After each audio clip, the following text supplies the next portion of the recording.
Manuel Valls: je voterai Emmanuel Macron.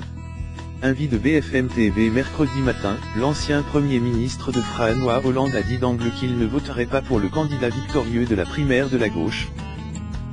Manuel Valls a ensuite déclaré qu'il voterait pour Emmanuel Macron.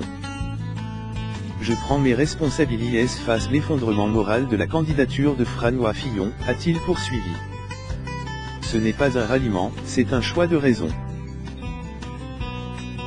Valls souligne l'échec de la stratégie de Hamon. L'ancien Premier ministre souligne l'échec de la stratégie de Benoît Hamon et craint un risque de victoire du Front National. Je suis convaincu que le FN est beaucoup plus haut que ce que nous en disent les sondages. Manuel Valls a ensuite affirmé qu'il ne participerait pas à la campagne d'Emmanuel Macron, qui, de toute façon, n'en a pas fortement l'envie. Quoi qu'il arrive, le FN, perçant au second tour, et en espérant qu'il ne l'emportera pas, pèsera sur le pays, a souligné Manuel Valls. Et d'ajouter, le temps n'est pas celui de la négociation. Emmanuel Macron n'est pas encore qualifié pour le second tour, il n'est pas lu.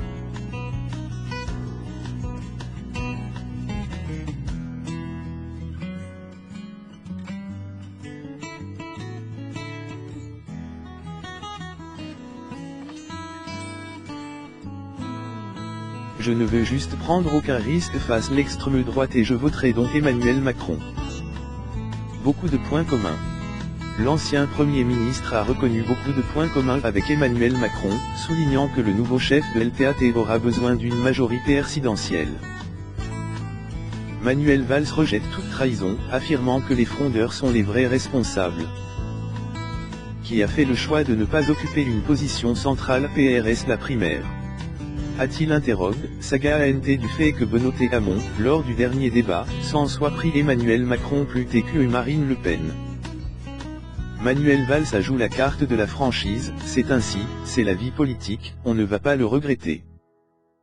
J'aurais peut-être aimé me retrouver dans cette position, il faut le reconnaître.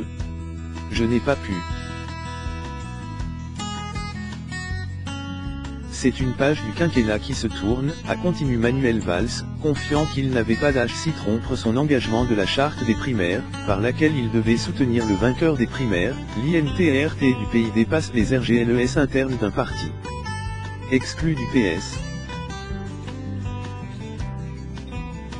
Non.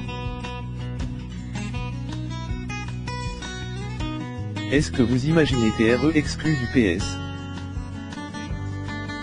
Interroge Jean-Jacques Bourdin. Non.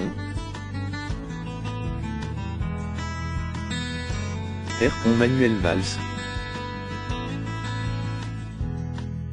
Moi, je serais exclu par ceux qui n'ont respecté aucune RGLE depuis 5 ans.